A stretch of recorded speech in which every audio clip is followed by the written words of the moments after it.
I would like to announce that a quorum is present, the meeting is duly called, and a notice of the meeting has been posted in accordance with the Texas Open Meetings Act. The following board members are in attendance: Catherine Sells, Sheila Taylor, Michelle Alcateb, Dr. Stacy Barker, Dr. Betty Bonner, Allison Lasan, and Jenny Prosnick. We will now convene into closed session as authorized by Texas Government Code Section 551, specifically 551.071, 072, 074, and 089. The time is 6 p.m.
5:59.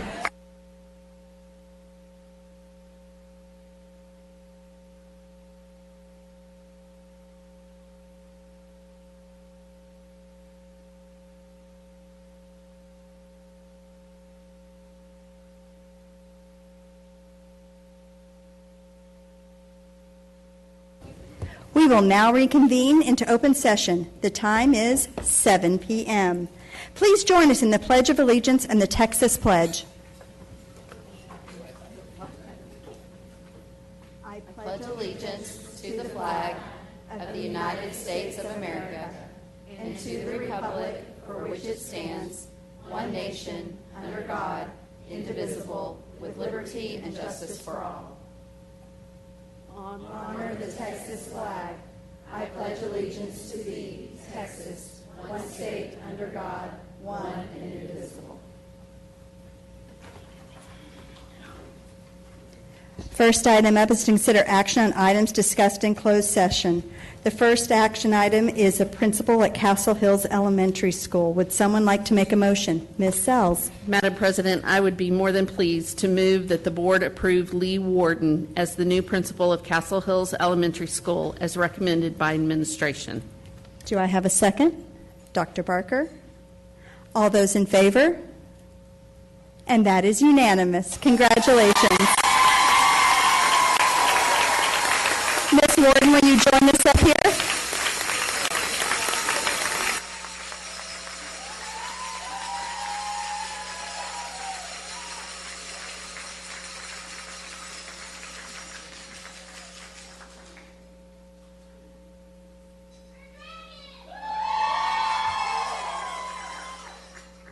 Would you share with us who you brought?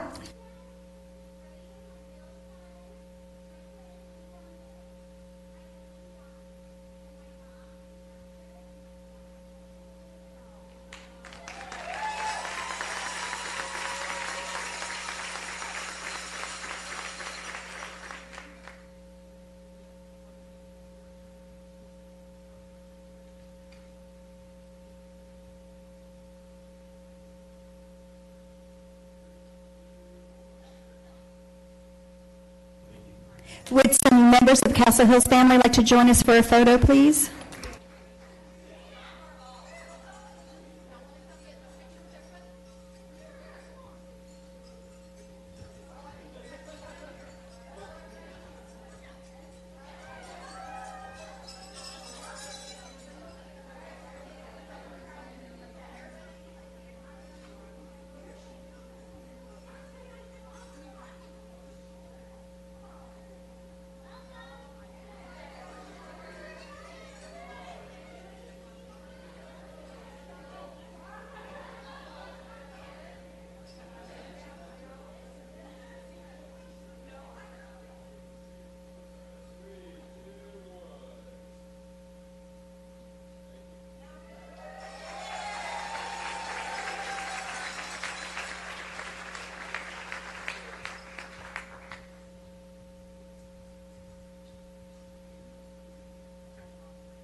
Next on the agenda is the principal for Coyote Ridge Elementary School. Would someone like to make a motion? Ms. Taylor. Madam President, I move that the board approve Erica Roberson as the new principal of Coyote Ridge Elementary School as recommended by administration. Skiwi. Second, Dr. Bonner. All those in favor? And that is unanimous. Congratulations, Ms. Roberson.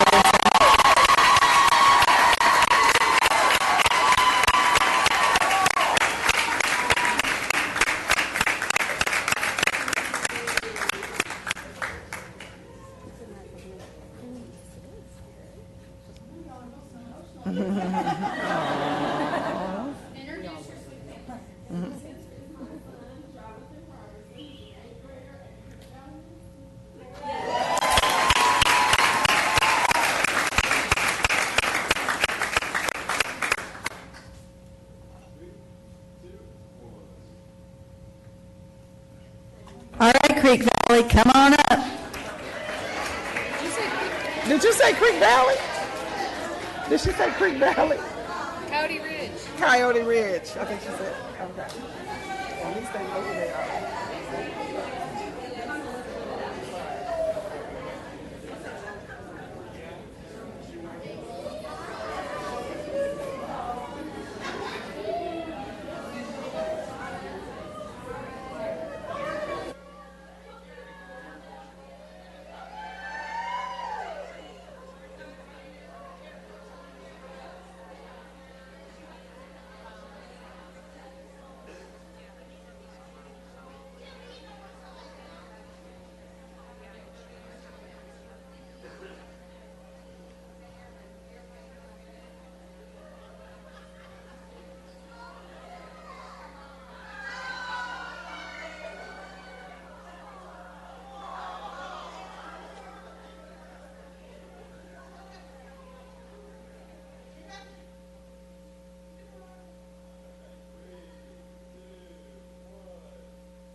Next on the agenda is consider approval of resolution to contract and sell 24 acres of declared surface property located in Sunset Trail and Rocky Point in the town of Flower Mound. Would someone like to make a motion? Dr. Barker. Thank you. Madam President, I move that the board approve the resolution and the real estate sales contract between Lewisville Independent School District and buyer of the 24 acres, more or less, of declared surplus property located on Sunset Trail and Rocky Point in the town of Flower Mound, all of which has been declared surplus property, and authorize the superintendent or her designee to negotiate, finalize, and execute the real estate sales contract and all documents necessary to consummate the sale, and authorizes the board president or her designee to sign the deed at closing. Is there a second? Ms. Sells? All those in favor?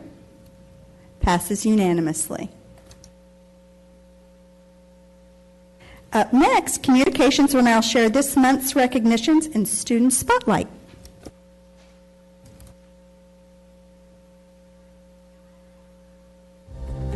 Lewisville ISD's Child Nutrition Department recently received the prestigious 2023 Silver Turnip Beet Award from the United States Department of Agriculture.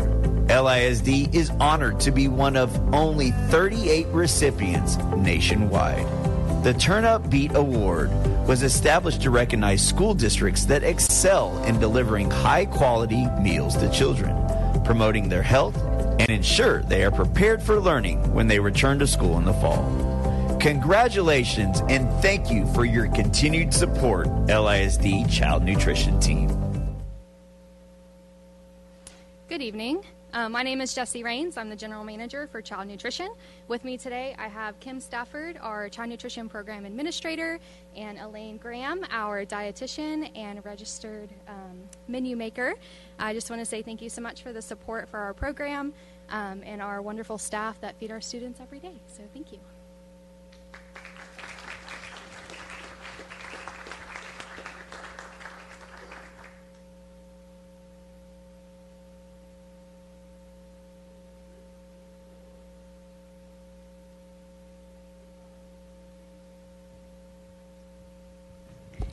Well, as you can tell, I want to take a moment to recognize three of my fellow trustees for their recent achievements and some leadership. First, I'd like to recognize LSD Board Vice President Catherine Sells.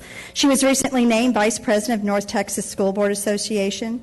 This organization, composed of elected school board trustees from Educational Service Centers 10 and 11, aims to coordinate and deliver programs to support the success of trustees in their districts, and I thank her for her service on this board and that board. And then next, I'd like to recognize Dr. Stacy Barker for completing the Flower Mound Chamber Leadership Program and Trustee Michelle Alcatev for completing the Lewisville Chamber Leadership Program. Chamber leadership programs are intensive 9-month journeys designed to educate, inspire, and provide participants with opportunities to enhance their leadership skills. Through all-day class, participants delve into various aspects of the community, including education, community service, and local and county and state government. I want to congratulate Ms. Sells, Dr. Barker, Ms. Algateb on these remarkable accomplishments. Your dedication and commitment to personal growth and community service are truly commendable. I want to thank you for that. And I want to thank you for your unwavering support to Lewisville ISD in modeling our mission of engaging and inspiring learners and leaders. So thank you all.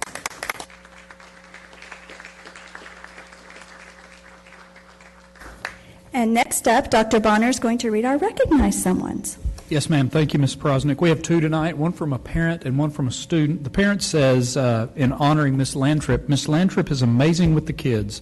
Learning takes a whole new meaning when it is combined with fun, and her class is some serious fun. The first grade has truly been transformational for my daughter, all thanks to Mrs. Lantrip. Her passion for teaching is evident from her love for the kids and zeal with which she teaches. She is friendly, approachable, and adored by her students. We are truly fortunate to have her as our daughter's first grade teacher and are grateful for all she does. And in the next one, a student wrote this about Miss Ellis, a long-term sub at Griffin Middle School.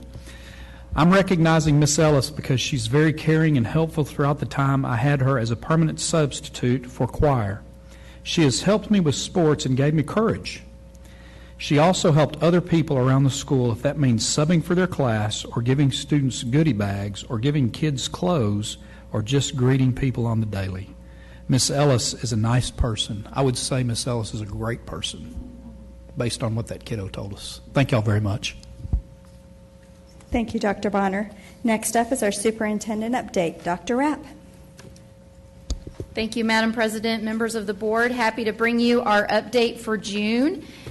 Just want to start off with some important celebrations. Really, of course, I always talk about our 3 C's, so I'm going to start first with culture. We had our 15th annual Job Olympics, and I know several of you were able to be there. That's a very favorite event of the school year.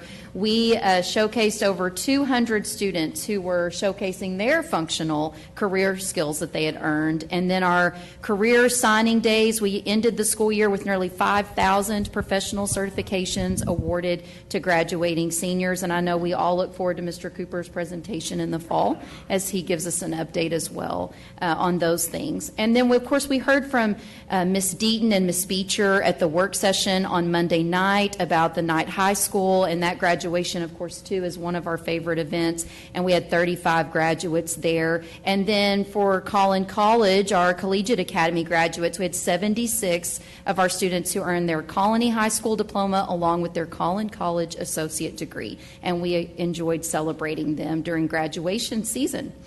Graduation weekend, of course, we just finished that, and it was a great weekend at the Star, and I thank all the staff along with the campus principals for all of their hard work in helping the graduations go so very smoothly. We had 5 wonderful graduations with over 4,100 graduates who totaled $79.4 million in scholarships, and that is one LISD in that picture. And a moment of privilege, I'm also now a proud mom of a graduate from Lewisville ISD. So yay. And then on our connection with staff, I'm proud to say that we ended the year with over 7,200 Recognize Someone cards.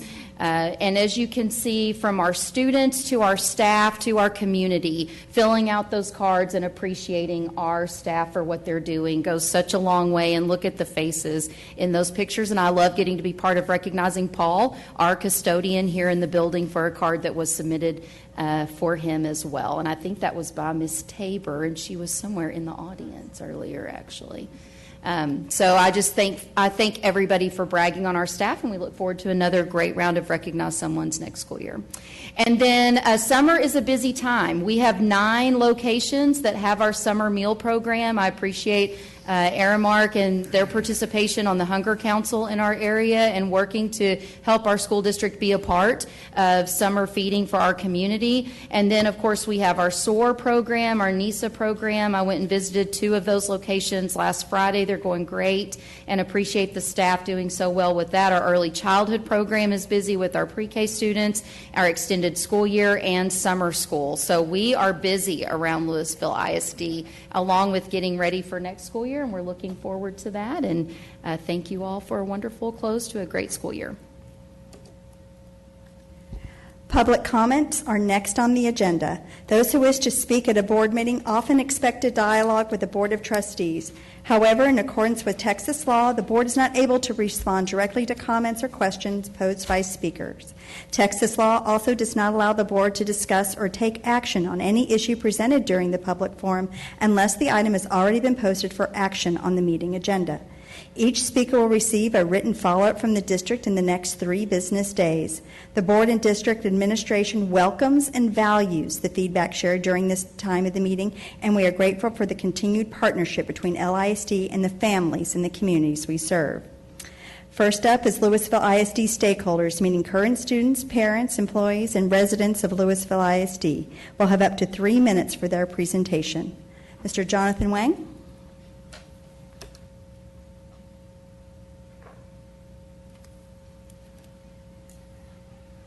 Hello, everyone. This is my first school board meeting attending, so I think I chose a really good one because that was awesome. And before I start, I just want to thank you guys for the warm welcome.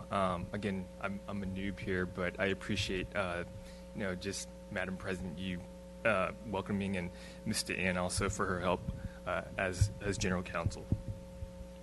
My name is Jonathan, and my family and I have lived in Coppell for about close to 10 years now. I come before the board today seeking your assistance in resolving a school district designation issue. Our home sits on the Dallas-Denton County border, and we pay taxes into both Lewisville and Coppell ISD. We've always believed that our home resided inside Coppell ISD, and it wasn't just till recently when our 5-year-old daughter is up for kindergarten, and we enrolled her in the Coppell ISD, and they told us that our house is actually zoned for Lewisville ISD. Now, my wife especially, her heart was set on joining Coppell ISD, although, I think you guys are wonderful too. And so we're hoping you guys could help us out here. There's some legalese that we found, some Texas Education School Board codes, and also tax laws that I don't want to bore you guys with, but I can provide this.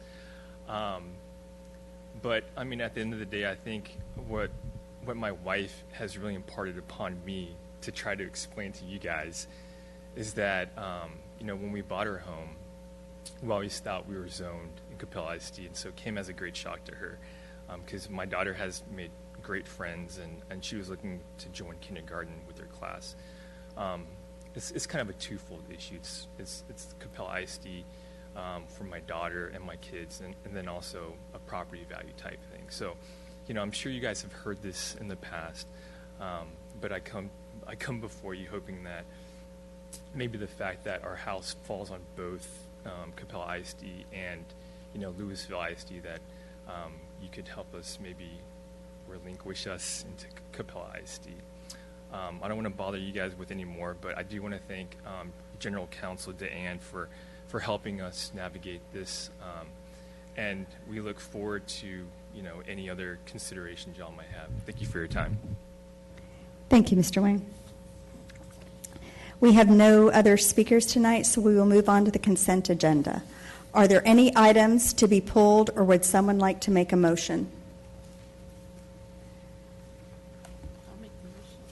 Ms. Sells? I move that the board approve the consent agenda items as recommended by administration. Second, Ms. Alcatab. All those in favor? Passes 7-0.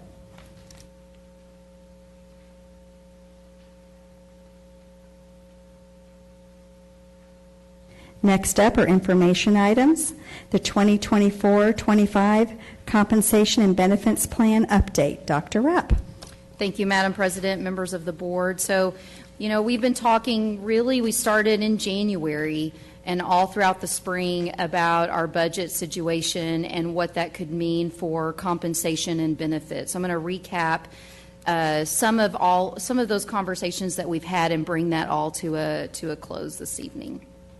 So I want to revisit the context that we've discussed throughout work sessions and regular meetings, that we are facing a forecasted $8.4 million deficit for fiscal year 25. 25% of expenditures is what's needed for our fund balance. That would be approximately $128 million, as Mr. Rare has reported to you all on. Our fund balance currently is at approximately $132 million, and we have decreased our fund balance since fiscal year 21, over $37 million. And we're definitely at a point where we cannot take any more funds from fund balance to pay for compensation increases. There's an action item later in the agenda after a discussion with you all with a resolution for you all to be able to vote on, where it gives the wording of considering a 1% of a midpoint raise and or a $500 one-time payment, and that you all would be able to pass the resolution this evening, giving you the flexibility to revisit this idea about compensation later in the fall after you see how fiscal year 24 concludes. We understand that that means at this time for staff that there is not any raises, and we also understand that with health insurance costs going up, that's going to cause staff to see their paycheck decrease potentially. So what we would do is record a video that would go out to staff this week to update them based on action taken this evening about what this means, and for you to give you all time to look and see how fiscal year 24 closes. In the past, staff have been able to see benefit healthcare insurance increases mitigated because of midpoint raises.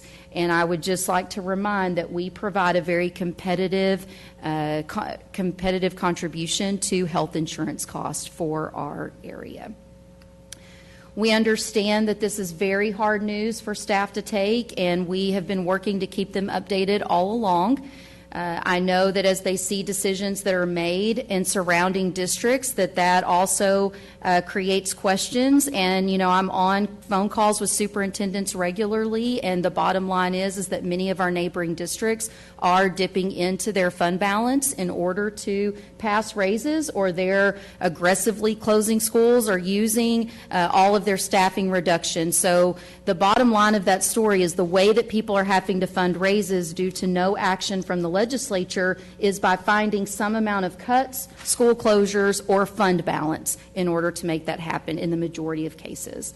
So our focus for recruitment and retention of staff, one of the things we've been working on is the top 10 reasons to work in Lewisville ISD, because we know that compensation is one aspect of why people come here, but it's not the only aspect of why people come here, and we know it's also not the only reason that people stay here when they come here. And so I've got the top 10 on the list there, just to sum up that it talks about the power of our professional learning and growth. One of the examples we give is many of our district leaders started in LISD as teachers, and that we invest in our people.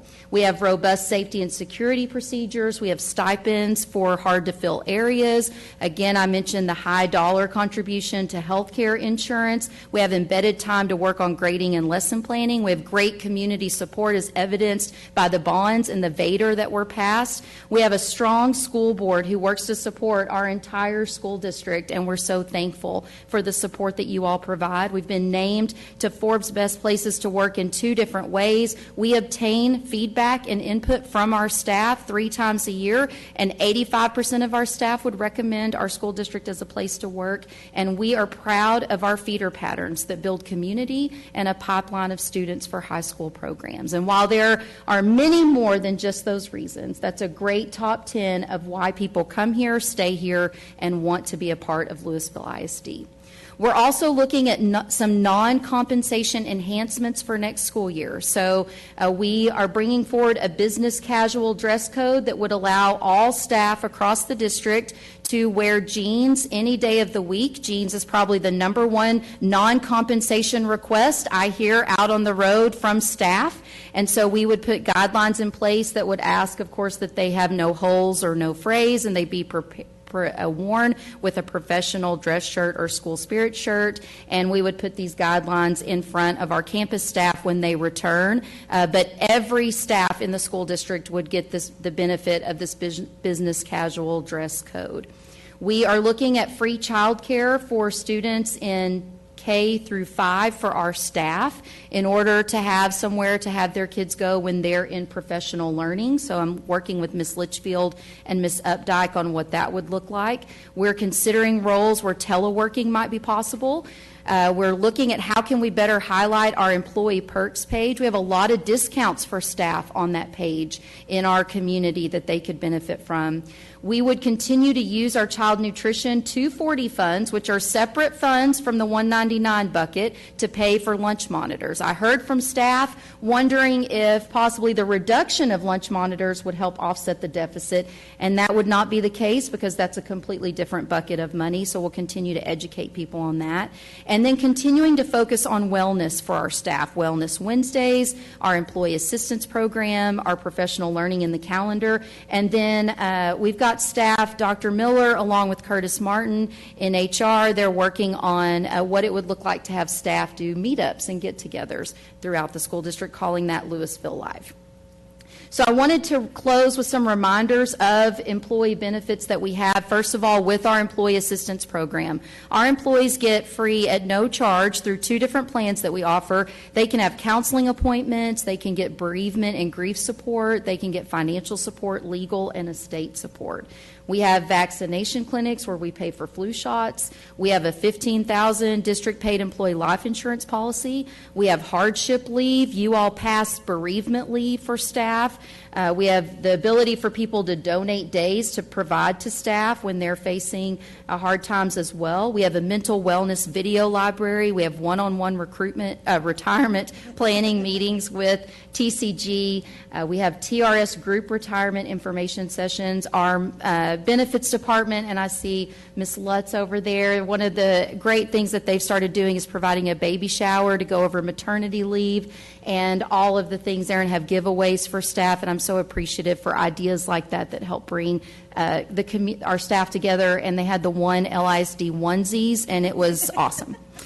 And then rolling out on-site campus leave information sessions. So we know that as we started the conversation in January, we absolutely want our compensation to be competitive. You've worked hard to get it that way with the over $50 million of raises you've passed the last 4 years, but we also know that there's more to it than just compensation, and these are some of the things that we can help with that are non-compensation related but are benefits for our staff. So I'll close it up with that, and we'll communicate with staff about where things stand at this time, and happy to take any questions as well. All right, seeing no questions. Moving on to student learning update, Ms. Gall. Great. Thank you so much, Madam President, Dr. Rapp, members of the board. I have the end-of-year presentation regarding the student learning update for you.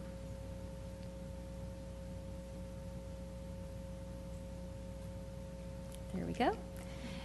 Building on some background information as we share each time that we come together, this is based on the board goals that were approved back in September. And so I'll move through early childhood reading and allow you a moment to look at the results of the end of the year. As you can see, we have met or exceeded each student group area in the 3rd grade reading category for our iStation reading goal. 97% of our 3rd graders did complete the reading assessment during the end-of-year window. And these results do include both an end-of-year result with students who came to us later in the year, as well as a subset of students who were with us for the beginning of the year results and the end-of-the-year results. And then the IEP data is also included in this. A summary of those results by campus: 37 campuses met their target by the end of the year. 2 of those campuses were within 10% of the target, and actually they were even closer, within 5 of what they had set for themselves. And so you can see great success by campus as well. We decreased from 6 campuses at the more than 20% all the way to what you see here, which is a good celebration. Any of the additional campus goal data can be provided to you as well. I know Dr. Fitzhugh's not here, but she always provides that afterwards. These graphs show you from Edugence the 3rd grade reading celebrations that 96% of our 3rd graders are on grade level or have shown progress as measured between September and May. Moving into the early childhood math, these results yielded some success rates as well across our student populations.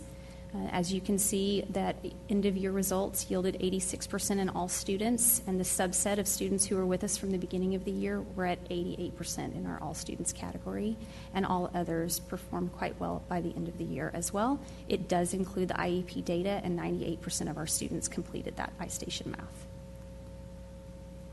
So breakdown by campus, 33 campuses met that target. 5 campuses were within 10%. 4 of these were actually within 5%, and only 1 campus fell between the 10 and 20% range, with a campus that set quite a high target. The Math Edugence dashboard indicates that 76% of our third graders are on grade level for math when you exclude those IEP data numbers as well, which is a good success rate. The support of learning and teaching, we have several members from learning and teaching here tonight to celebrate some of these items. They have led multiple learning labs throughout the year at various campuses, and we appreciate their efforts in working with those teachers and campus principals. The teachers are the key, and so being able to work with them that closely has been very helpful. Collaborating ongoing opportunities with our school chiefs and principals about the literacy data, about the math data, including more TEKS checkpoints for math and end-of-year assessments that help the teachers to get real clarity and understanding of what the student expectations are and where the students are at, has been really helpful. And overall, there have been almost 2,500 personalized coaching and PLC support opportunities from the elementary learning and teaching team in this realm. Next steps, we have ongoing professional development that you're welcome to attend, and with some specific targeted opportunities for reading and math for our teachers. They're all about high-quality instruction, mathematics concepts, making sure that our teachers understand how to empower our readers and planning those engaging lessons, as well as that small group opportunity. And then we will continue to have ongoing meetings with our school chiefs, grateful for their support as well. And then based on the survey feedback that we've shared, we are making some adjustments to both elementary and to secondary curriculum to make things more user-friendly based on the feedback that we received. And I'm happy to let you know that we have made some adjustments to our learning facilitator support. How can we do more with less? And this team has really thought carefully about each campus, and we will actually find a way in elementary to serve more campuses in 3-week cycles, making some adjustments, but providing a real targeted support for our most at-risk campuses at the same time. So we will be trying that out by making our facilitators now K-5, and half of them will be doing math and science together. That's new. They've either been math or science. Now they will be math and science. And then our ELAR social studies folks were K2 and 3-5. They will now be K5. So they are expanding their knowledge base, and they need an opportunity to learn some things as well. But we think this will help in being able to up the frequency with which we can support them. When it comes to CCMR, we've presented to you about some opportunities in the past where we think we can make some improvements, but when it comes to the SAT, ACT, you can see that there's 3,500 readiness assessments that were conducted this year, and that is compared to 1,700 in the year before. LHS has really given an opportunity that has increased significantly, but all of our campuses represent that increase. Dr. Fitz, you wanted to know there will be final September data available as well. Looking across the TEA criteria for meeting CCMR, you can see that our all category is 62% up from the 59 at middle of the year, and that's based on TEA's stringent criteria that we have discussed and shared with you. We also measure our local accountability, which demonstrates 85% of our students are engaging in those activities that help us to show that they're still, in many ways, CCMR ready. And then our local accountability of readiness data, which takes into account several indicators, shows good success across all grade levels and across all student populations. This is a recall slide, so I won't read it all to you, but the CCMR support that has been ongoing from Mr. Cooper, counseling, and Ms. Seeley and Dr. Fitzhugh, it will continue, and all of those offerings will also continue in 24-25. It takes time to see the results of those gains based on the state system, but we do anticipate seeing an increase in the next couple of years as reported by TEA. And on April 29th, this fantastic staff was able to share with you some opportunities where we think that we can have a greater impact on CCMR rates, and we're still evaluating those to make some further guidance and steps in the future. Thank you so much for your time, and thank you for all of the support from learning, teaching, counseling, chiefs, assessment, all of the folks who've been a part of that. Dr. Barker? I'll be quick, I promise. I just want to say thank you to all of the work that you are doing and your team is doing to try to make sure that despite the situation that we're in through no fault of our own, you are still working to provide the best possible support for our teachers in the classroom. I've mentioned it several times that that's my biggest fear with the budget situation that we're in, is that we're going to lose that support factor. And so all of this work that you're doing to ensure that that isn't a negative impact on the teachers in the classroom, or as little of an impact as possible, I'm just really, really thankful for that. Dr. Bonner? I'll echo my colleagues' thankfulness, and also I know that budget reductions have impacted learning and teaching just like every department across this district and every campus in this district. So the accomplishment is greater because of that. I won't speak to support moving forward because I know you ladies and gentlemen will figure it out, right, because you always do. I'm wondering if let me back up. I'm sure that we are looking at campuses that have not attained the score, which, here we go, focusing on the deficit rather than the great success over time. So if there's campuses from last year and this year and the previous year, I feel like you're probably way ahead of me on that, but I appreciate your work on that as well, because I just would like to see those campuses meet the mark. Thank you. Ms. Taylor? I would echo what Dr. Bonner said. I think great progress. Very excited to see how we met our goals or exceeded them in some cases. But of course, I have to be Debbie Downer with looking at the reading scores for the African American cohort and wondering if it's specific campuses that are contributing to that.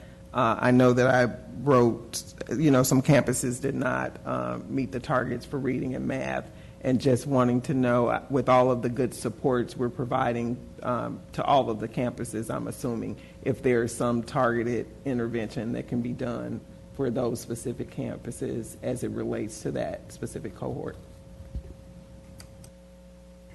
I want to say that I greatly appreciate the end-of-year subset, because I think that shows that when we have them from the beginning of the year to the end of the year, I think that reflects very well on our teachers and our support systems and our curriculum, and that it does do its job when we have them all year.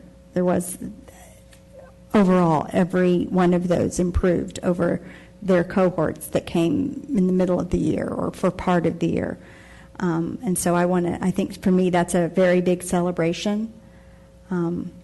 We are a learning institution, so there's always room to grow, as Ms. Taylor pointed out.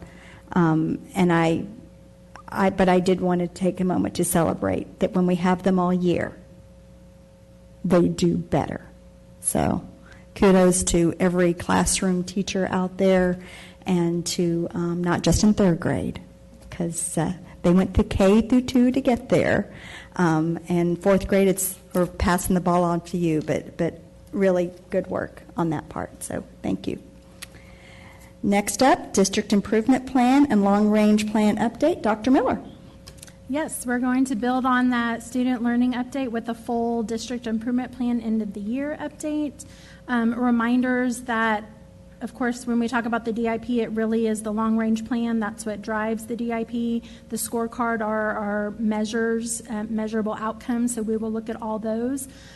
Between the middle of the year and the end of the year, we've had another scorecard check-in with departments and with campuses, and so this will include what our signaling out was for each of those. If we already know what the minor change or major change is going to be, I tried to include that in the update, and that will definitely be included in next year's district improvement plan, so you will see that those strategies noted for next year. I'm not going to spend much time on student learning because she just gave that update, but you will see that when we look at the check-ins, we have minor changes on because we got feedback from the curriculum, and so on the recommendation trackers, they'll have some elementary and secondary changes. That's what those minor changes are. And then Ms. Gall already talked about the CCMR changes that we're looking at doing, so you'll see that. And then you can see over on the far right are how campuses signal out. So we take that data and the information, if a campus signaled out a minor or major change for reading or math, we share that with learning and teaching so they know what campuses really need assistance in their strategies for addressing their needs. And then this is goal 1.2 on we're staying the course on everything. Just a note that for middle school readiness, when you pull up the dashboard, attendance and advanced courses are the ones that are having middle school not be ready. The majority of not ready are those two. And in middle school, we've made great progress in attendance and advanced course placement, and so we're looking to see how that will change this upcoming year. Also, due to the schedule change in middle school, we're thinking that that additional elective is going to allow students to be more involved in clubs, which will also impact the readiness of middle school. So a couple things we'll be monitoring over next year with middle school readiness. Okay, so goal 2 is student experience. There are some different supports that we are doing with student experience. We've really focused on positive behavior supports and interventions. Throughout the year, we've gotten lots of feedback in spring from students about the discipline group and then also from our student advisory. So you'll see some different recommendations from those two groups that we're going to put in place in the tracker. And I believe in this one we met all of the goals for this section, so we're staying a course. The advisory, so based on middle school schedule, we're putting a little pause on that advisory change. Counseling and social work is looking at how the mandatory lessons of how to integrate those into our subjects instead of having an advisory period. And then the 2.23 about student involvement, just a note that a lot of middle schools addressed clubs and involvement through advisory. And so that is something we're having conversations about. We actually have some sessions at Inspire. There are some middle schools that are doing it differently, and so they're all collaborating to learn from each other. How do we continue to have students really involved, but we don't have that advisory period now to offer that? And then the rest of student experience, goal 2.4 and 2.5, we're staying the course. Reminder down at the bottom that we split out those two measurements for next year, so there's a minor change in how we're monitoring those. And then student behavior goal, you'll notice that there's a high percentage of people making a major change. If campuses are going to participate in Safe and Civil next year, there's a large amount of them. That is a major change. So even if they made progress in their goal and they want to continue because of that time commitment to Safe and Civil, we had them indicate that it's a major change. Okay, then resource stewardship. Goal 3 is about our budget, finances, that kind of thing. So, of course, y'all have been involved in all these conversations of how we're addressing this and reducing the budget. You'll see some major changes in there about policy and the things we have already done for reductions and things moving forward. And then a minor change you'll see in the how we communicate out and update the website so it's more interactive for people. Something to note is for 3.1, right now we met all those goals, but in order to continue to be on the right path, we indicated major changes because that will still need to be huge attention that we put to that. And then, these are the rest of 3.3 and 3.4. We're staying the course. For wellness, Dr. Rapp talked about a few things. We're having lots of conversation with staff to understand, and something really positive to note. When you look at these numbers and you dig in, the wellness is based on staff survey, and it's 2 questions. One is do you have trusting relationships at work? And we're at 89% of staff, which is incredible. Like when Stephen Covey was here, he was like, say that number to me again. Like I've never heard of that in a company that they have that. So in our trusting relationships continue to go up. The second part of that question is if you're energized. And so Energize actually went up in January, and then we gave them the survey at the same time. We said, hey, we have to reduce the budget, give us ideas about that. And so I think that kind of sucked the life out of the room for them. So Energize didn't quite, it's not increasing at the pace as the trusting relationships. But when you look at that number, it's only 3% difference. In Energize, where trusting relationship went up. So a little background in that. And then paperwork, we've actually been making good progress in that, and we will continue. We have that in the tracker. We already have some other things that we want to continue to work on. How do we streamline our paperwork? Goal 4 is about recruitment, retention, development of our staff. So there are different things that we've been working on. A major change, of course, is our recruitment area that we've kind of addressed this throughout the year, but we're changing the strategies and methods in which we do that instead of just having someone go to a recruitment opportunity. So looking at that, and then a minor change in how we're communicating out the input that we're getting. If you look at the scorecard, there are a couple things that we're going to make major changes and then a couple of them that will make minor changes in order to stay in the growth that we are seeing. And then this one, this is professional learning. And so the major change is just, if you remember, whenever we did this in April, that we're taking away 4.32, that's now becoming a strategy. So you'll see that in the DIP, and the measurements will be the 1 and 3. So now we'll just have 2 performance objectives for that, or measurements for that performance objective. And then the last one is community engagement, our staff survey and our parent survey. Our parent survey really increased this year as far as the positivity. It came in really, really high. So the minor change is, again, how we're communicating to staff about the different changes that we're implementing as we go through that. So we'll be staying the course on everything there. And just a note that when we created the target at the beginning, when we did a year and a half ago, when we set the scorecard measures and we talked about engagement in social media, we created a target during a year with high weather events happening. And so Ms. Brim will tell you, when it's a high weather event, we get lots and lots of hits.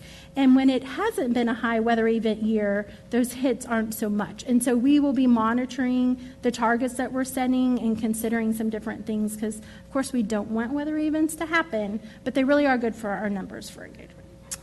So, and then the last one of 5.2 is positive change happens. Again, we saw great growth in that in the middle of the year, and then towards the end of the year, the messaging kind of messed that up. So how we're getting feedback and making sure that we're responding to that for our staff as we work through the current situation that we're in.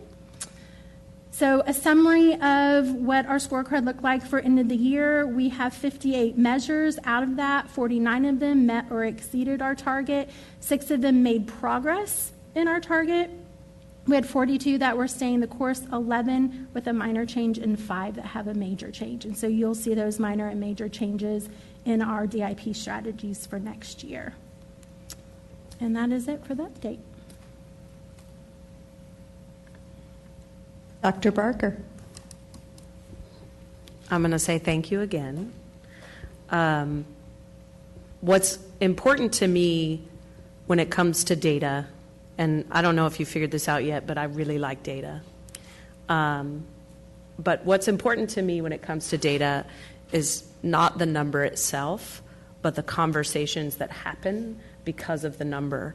And the way that you just presented this scorecard, it wasn't about, yeah, of course there were some places where it's like, yes, we met that, but here's the conversation that's happening because of this data point. Here's what we're doing because of this data point, whether it meets or not. And that's what I really appreciate about the work that is happening around the scorecard. So thank you all for your hard work. Ms. Sells? Just to kind of piggyback on what Dr. Barker was saying, I love the way that we're doing this now. And this is my 9th year. And early on, when I was doing this, it was a all or nothing kind of thing. And it really did take out any variables that we're here to make sure that all succeed.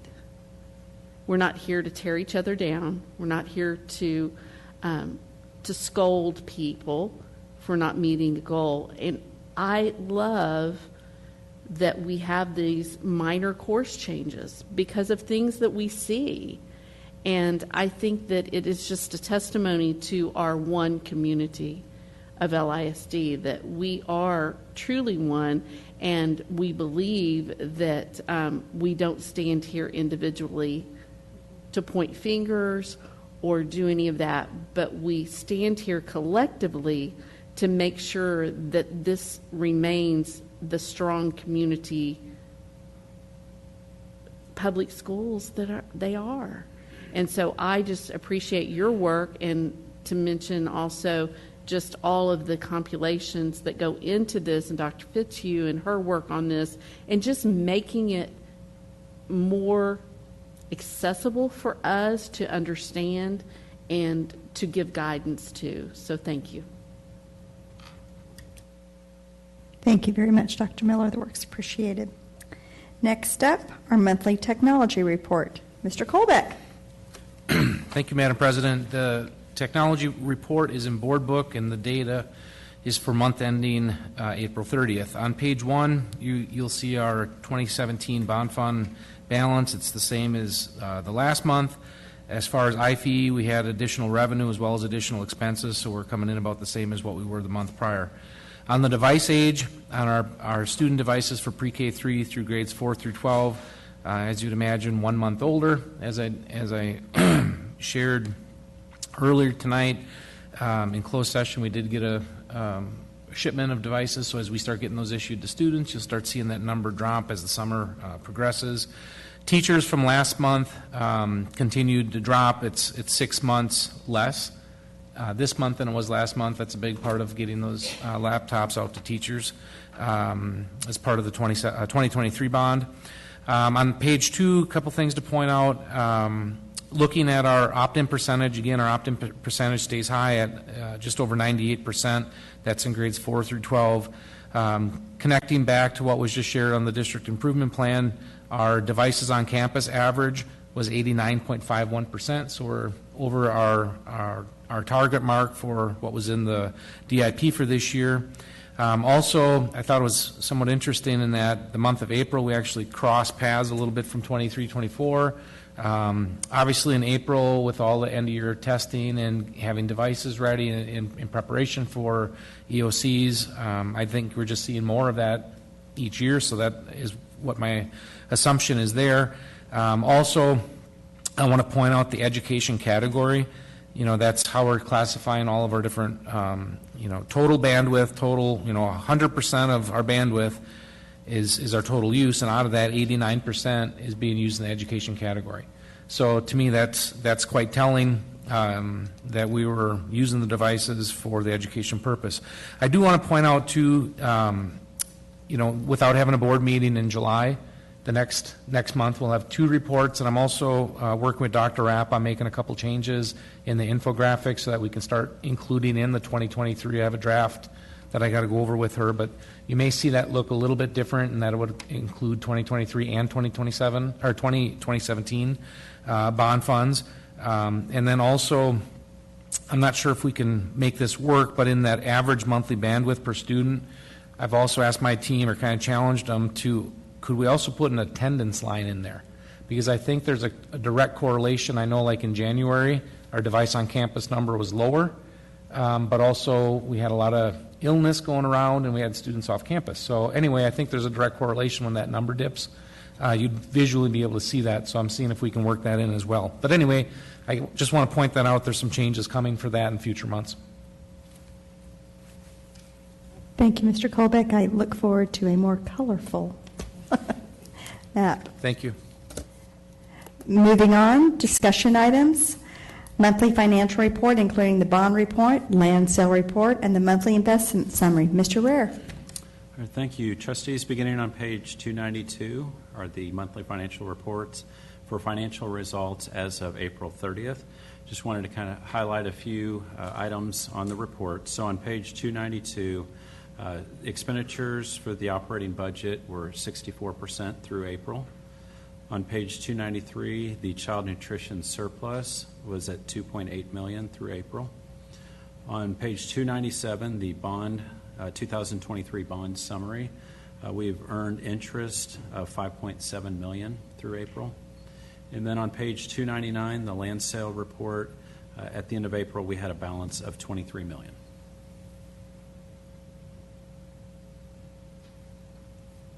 Are there any questions? All right. Moving on, district-wide intruder detection and audit report findings. Dr. Rapp. Thank you, Madam President. Matt Garrett's coming to the podium now, and I appreciate his work this school year regarding all of these intruder audits. All right. Good evening. This is the final report for the 23-24 school year. We did have a lot more campuses than we normally have seen, so I'm going to read these off real quick. Bluebonnet Elementary, Creekside Elementary, Garden Ridge Elementary, Hebron 9th grade, Independence Elementary, Lewisville High School, Lewisville Harmon, and Lewisville Killow. Morningside Elementary and the STEM Academy at Donald all received a TA intruder detection audit. Any corrective actions have already been concluded before the end of the school year, and I will be back in August, I guess, for our next round of these. So, any questions? Thank you for your work, Mr. Garrett. Enjoy the month off. Next up are action items. Consider adoption of revised board policy CE local annual operating budget. Mr. Rare. In discussions in past board meetings, we've discussed that the fund balance target for the general fund would be revised to exclude TRS on behalf, as well as recapture when calculating the target of 25% of general operating expenditures. As a reminder, that payments made by the state to TRS on behalf of a school district must be recorded as both equal revenue and expenditures. So this pass-through expenditure is not what we would view as a true actual expenditure that the district would be making, and thus should not be included in the fund balance target calculation. So we've revised, the only revision is to include or to exclude the TRS on behalf in the calculation. And we will continue to evaluate this policy each year as part of our budget adoption process.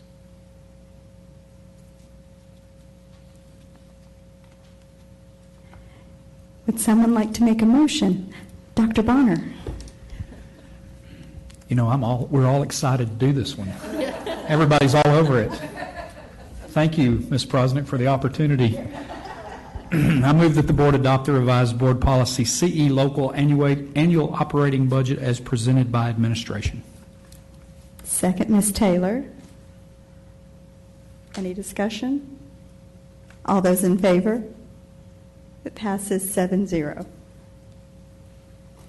Next up is discussion and consideration of a resolution committing to the defeasance and or redemption of certain Lewisville ISD outstanding unlimited tax bonds. Mr. Rare. This year's debt management plan involves the use of surplus funds to be returned to the taxpayer through early redemption and escrow of outstanding debt. Included in this is the cash defeasance of part of the 2013 D bonds, the remaining callable 2014 A bonds, the remaining callable 2015 bonds, and finally the 2020 A bonds. Anticipated total present value savings of $9.4 million, or 14.3% of the bonds defeased and escrowed. So included in the board book is a redemption order for consideration for the defeasance considerations as part of the debt management program. Would someone like to make a motion? Ms. Lasan. I move that the board approve the resolution for the defeasance and or redemption of outstanding bonds as recommended by administration. Is there a second? Ms. Taylor? Any discussion? All those in favor? It passes 7-0. Up next is consider an order or authorizing the issuance of unlimited tax bonds and appointing a pricing officer to approve the sale of bonds. Mr. Rare.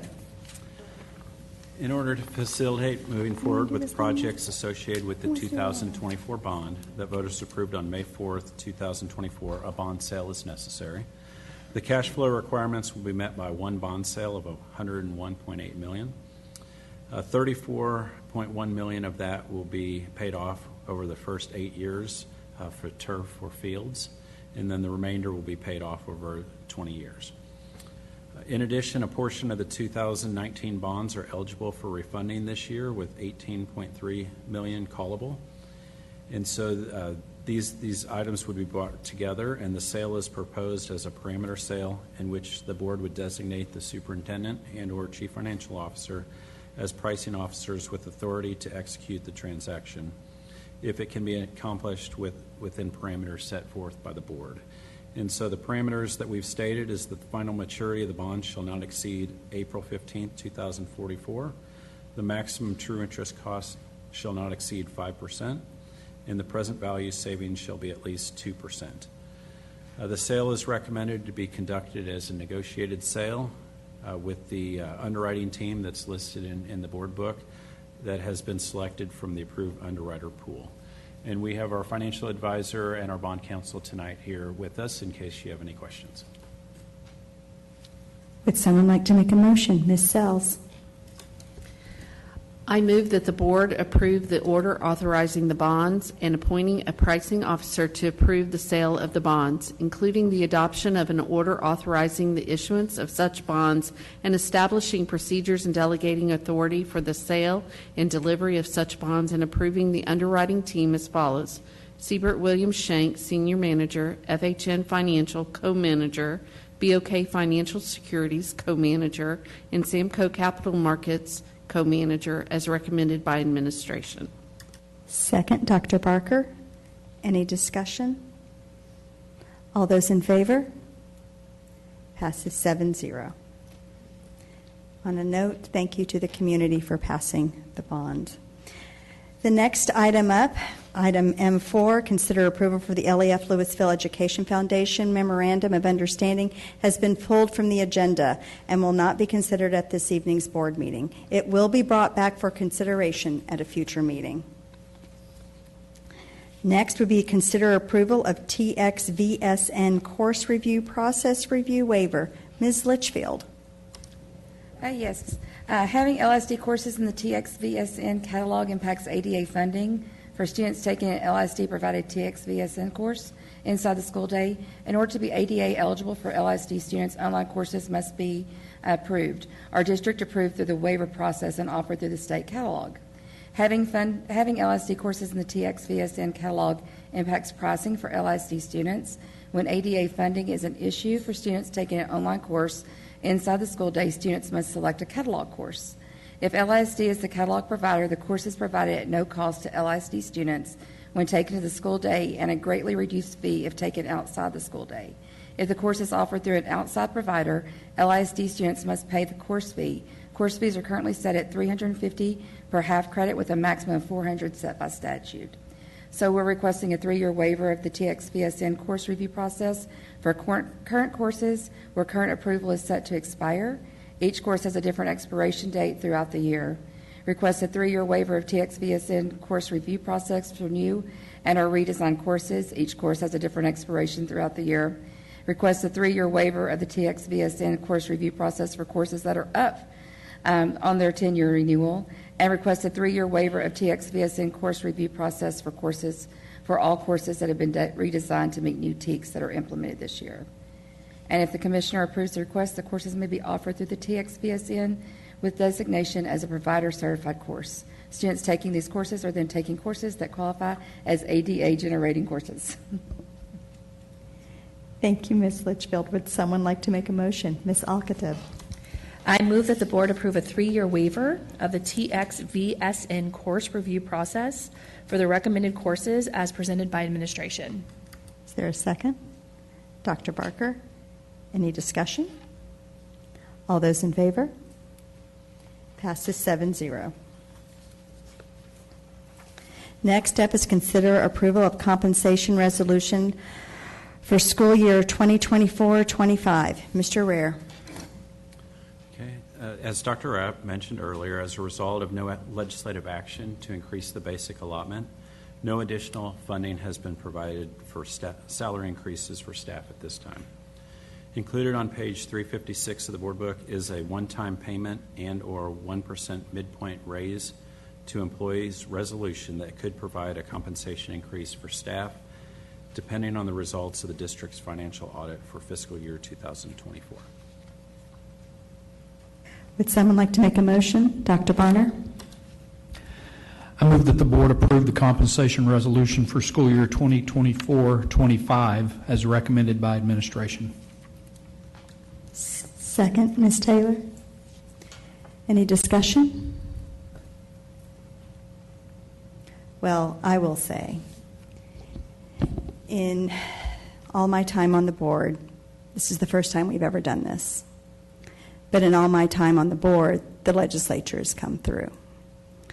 We have done our part. We have cut. We used our fund balance that we have had in past years to help with the raises that we gave staff. I won't lie, I was counting on the legislature, and perhaps that was a foolish errand on my part.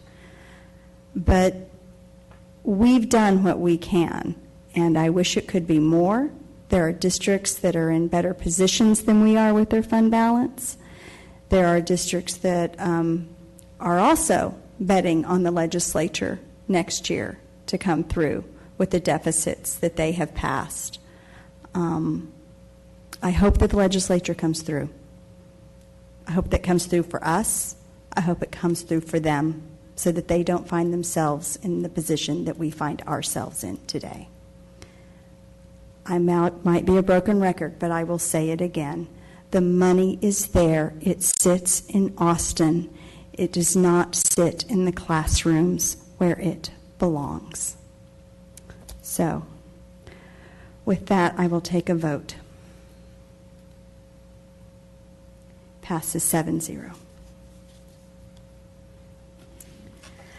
Next up is consider granting superintendent authority to hire principals and other contractual personnel in salary schedules, AP 69 and above, until the next regularly scheduled board meeting. Ms. Cobb. As is customary, this time of year, we ask that you consider granting the superintendent authority to hire principals and other contractual personnel in salary schedules AP 69 and above during this time, as there are no regularly scheduled board meetings the remainder of June and July. So we ask that this go into effect beginning tomorrow all the way through August 11th.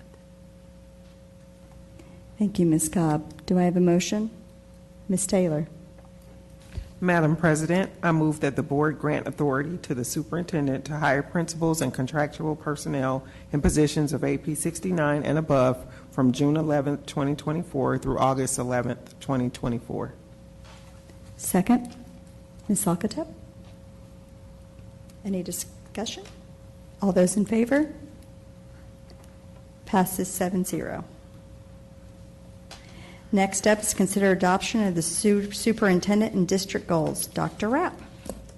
Madam President, members of the board, so we discussed at a work session, a workshop a couple months ago, our superintendent goals that are highlighted in yellow on your district scorecard. You heard a robust presentation tonight from Dr. Miller and all the progress that's being made to implement that district scorecard, and the campus check-ins, I think, are such a huge part of that work, and I just want to say thank you to them for that and appreciate our campus principals for all they're doing on their campus scorecards. I think you see everybody really pulling in one direction around the long-range plan. So I'm pleased to have before you for consideration our long-range plan goals. As you all know, I report on all of them, regardless of what section they're in the evaluation instrument. The ones in yellow will be in Section 1, and everything else I'll report on in Section 2.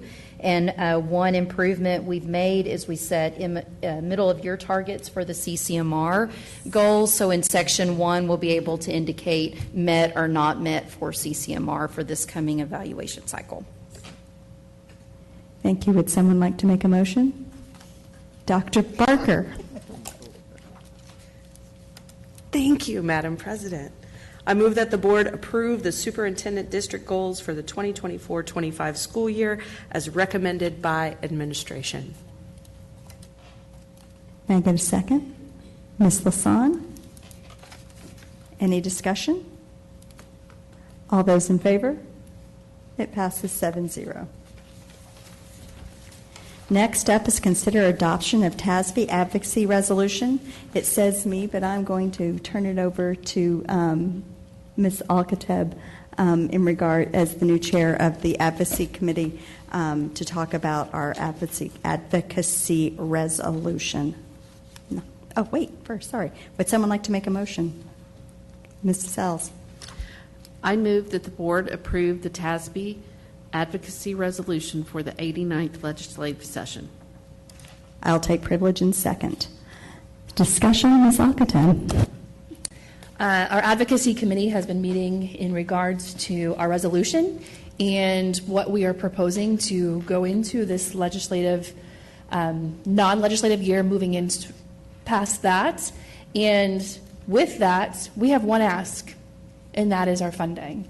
And so we really feel that it is very important for us to focus on that. And TASB has annually called for boards to submit the new advocacy resolutions, and that is what we are submitting for them. And so we have a board resolution, advocacy resolution, that we are presenting. Thank you, Ms. Alkateb. I'll call for the vote. All those in favor? Passes 7-0.